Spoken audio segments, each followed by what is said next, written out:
तू मारेगा मुझे? तुम सब यहाँ मुझे मारने इकट्ठे हुए हो? अरे तुम्हारा खुद का कोई ईमान धर्म नहीं है, तुम मारोगे मुझे? और एक बात बता, पिछले साल तो कोई और आया था मारने मुझे, इस बार वो नहीं आया? वो लाल साल वादा पूरा कोनी करिया सा तो हम की मैं आया हूँ सा। तुम सब अंदर से एक जैसे के जैसे हो। ठीक भीड़ इकट्ठी हुई है मुझे मारने के लिए आज। मैं माता सीता को लेकर गया था, इसीलिए मारने के लिए इकट्ठे हुए ना तुम सब आज। हाँ, मैं मानता हूं मेरी गलती, लेकिन माता सीता को किसी कारागृह में नहीं, सबसे उत्तम वाटिका थी उसमें रखा था मैंने। और हाथ लगाना तो दूर, गलत नजर से देखा तक नहीं था मैंने माता सीता को। और तुम्हारे यहाँ छोटी छोटी बच्चियों को दरिंदे उठाकर लेकर चले जाते हैं, उनके साथ रेप करते हैं। उनको तो तुमने कभी ऐसे इकट्ठा होकर जलाया नहीं। वो दरिंदे क्यों खुलेआम घूम रहे हैं आज भी, मुझे ये बताओ। आए हैं मुझे जलाने। अब चोटे तू बता। मैं तो सभी वेद और ग्रंथों का ज्ञाता हूं, तूने कौन सी वेद ग्रंथ या पुस्तक पढ़ी है, मुझे ये बता। पांचवी फेल मेरे समक्ष बोलेगा तू? चुपचाप खड़ा रह तू। देख, मुझे ना केवल संगीत का शौक है, बल्कि सभी रागों का, सुरों का और वाद्य यंत्रों का ज्ञान भी है। तुझे क्या ज्ञान है वाद्य यंत्रों के बारे में? ये मारने आया है मुझे। अब तुम लोग सुनो, मेरे जैसा महादेव का भक्त ना तो कोई हुआ है, ना मेरे जैसा महादेव की भक्ति किसी ने की है। और तुम लोग, तुम्हारा भी कोई जमीर नहीं है। भगवान पलटते समय नहीं लेते तुम।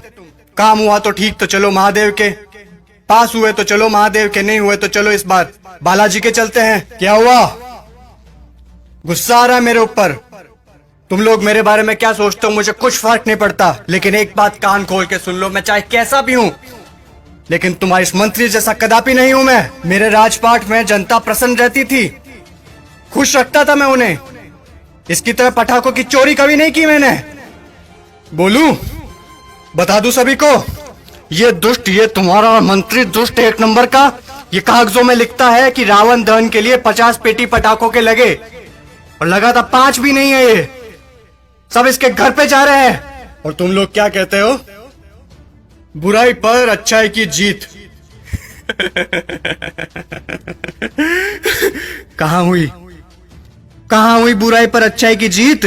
जब तक तुम्हारे मन में चोरी, गद्दारी, लालच, वासना, द्वेष, अहंकार जैसी भावनाएं जीवित है, बुराई कैसे मरेगी? बुराई मर ही नहीं सकती। तुम लोग मुझे खत्म करने आए हो ना? अरे मेरा खात्मा तो मेरा अहंकार कभी कर चुका। अब अगर मारना है, जलाना है, तो अपने अंदर छुपे रावण को जला, उसको मारो। सच्चाई और अच्छाई को अपना लो, बुराई अपने आप खत्म हो जाएगी।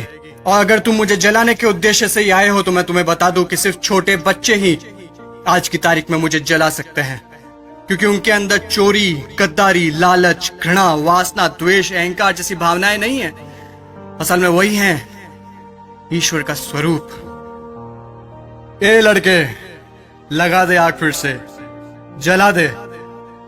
अगले साल फिर आऊंगा मैं जलने के लिए, लेकिन अगले साल मैं देखूंगा कि आप लोगों ने अपने अंदर के रावण जलाए हैं या नहीं।